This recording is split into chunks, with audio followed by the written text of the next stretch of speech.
Ikdienā spraužot vadu kontaktligzdā vai vienkārši nospiežot gaismas slēdzi, mēs reti kad aizdomājamies par to funkcijām un uzbūvi, kas elektrībai palīdz vienkārši apgaismot mūsu māju, darbināt fēnu, gludekli vai datoru.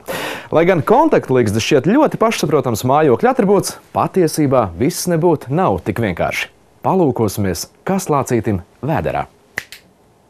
Uzņēmumā Schneider Electric zina visu par kontaktligzdām, gaismas slēdžiem un to ražošanu.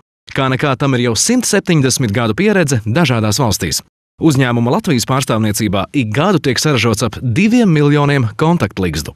Mēs varam atzīmēt to, ka arī šī produkta kvalitāte, teiksim, ir stipri augstāka par to, kāda ir vidēji pieprasīta tirgu un vispār pēc standartiem. Tas nozīmē to, ka, teiksim, standartā parasti tiek lietoti veikalos atrodami ir 10 ampēru slēdzīši, teiksim, mēs ražojam 16, kas nozīmē to, ka tas ir kāda līmeni augstāk. Un tas nozīmē, principā, ka cilvēkam dzīves laikā nebūs nepieciešams nekad vairs viņu mainīt. Teiksim, viņa dzīvē pietiks šīs slēdzīšu.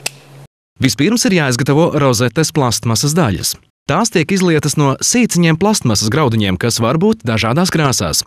Graudiņi īpašā iekārtā tiek izkausēti un ielieti presformā, kas atsauc atmiņā bērnu rotaļformiņas, no kurām tiek ceptas smilšu kūkas. Katrai detaļai ir paredzēta sava presforma. Gatavās plastmasas detaļas tiek atdzesētas līdz noteiktai temperatūrai, lai tās nebūtu mīkstas un jau ražošanas procesā nesabojātos, nesaliektos un nesaskrāpētos. Īpašās presformas ir viena no uzņēmuma lielākajām vērtībām. Katra produkta ražošanai izmanto tik presformu, cik tām ir plastmasas detaļu. Tāpēc, ja kas atgadās ar kādu no tām, var tikt apturēta visa produkta ražošana. Pēc detaļu izliešanas tiek sagatavots rozetes iekšējais pamats. Automatizētajā rozetes montāžas iekārtā tiek ievietotas visas nepieciešamās metāla detaļas, kuras īpašs robots pats sastiprina kopā. Ir ļoti svarīgi, lai katra detaļa, pat visniecīgākā, tam tiktu padota pareizi, tāpēc tās nemitīgi rotē, lai uz robota līnijas nonāktu tikai pareizi pagrieztās. Izlietās plastmasas detaļas kopā ar gatavo iekšējo pamatu un pārējām nepieciešamajām metāla detaļām nonāk montāžas cehā pie montāžas operatora, kurš visas detaļas savieno, saskrūvē un rozete gatava. Taču viss montāžas operatora darba noslēpums un produktivitāte slēpjas viņa darba vietas iekārtojumā un detaļu izvietojumā. Ja kāds pārkārtotu skapīšus jūsu virtuvē, jums taču pēc tam tajos būtu grūti ko atrast. Tāpat arī montāžas operatoram detaļas saliktas tā, lai pēc iespējas minimālākā laika posmā varētu izveidot gatavu produktu. Loģistikas cilvēki vienmēr papildina izejmateriālus, lai to beigšanās neaizkavētu operatora darbu.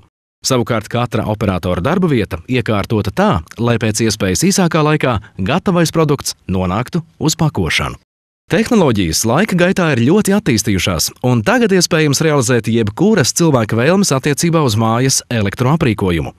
Iespējams gaismas ieslēgt un izslēgt no dažādām vietām, tāpat izmantot slēdžus, kas darbojas uz radioviļņiem, dažādus tālvadības slēdžus un citas ekstras.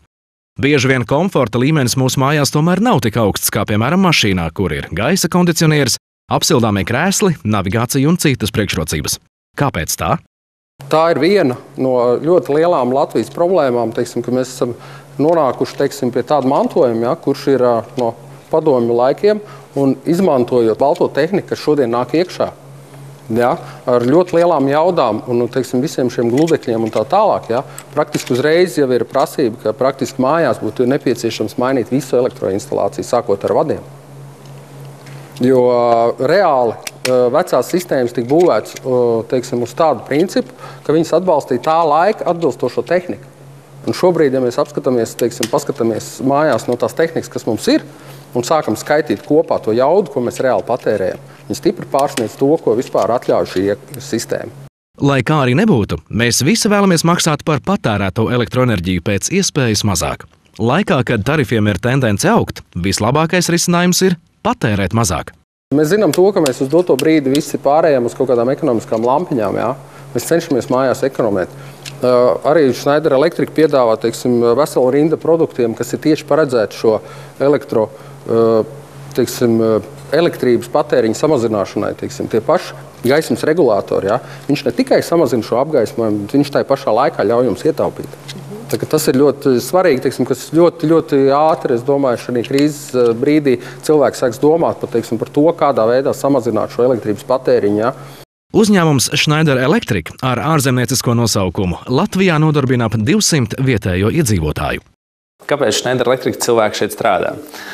Pirmkārt, jau noteikti, ka tā ir vienota komanda kā tāda, kas mēģina rast risinājumus konkrētām lietām, lai cik viņas būtu sarežģītas vai grūtas.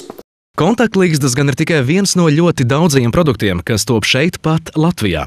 Un ir patīkami apzināties, ka pašmājās top produkti, kuru kvalitāte krietni pārsniedz prasību minimumu.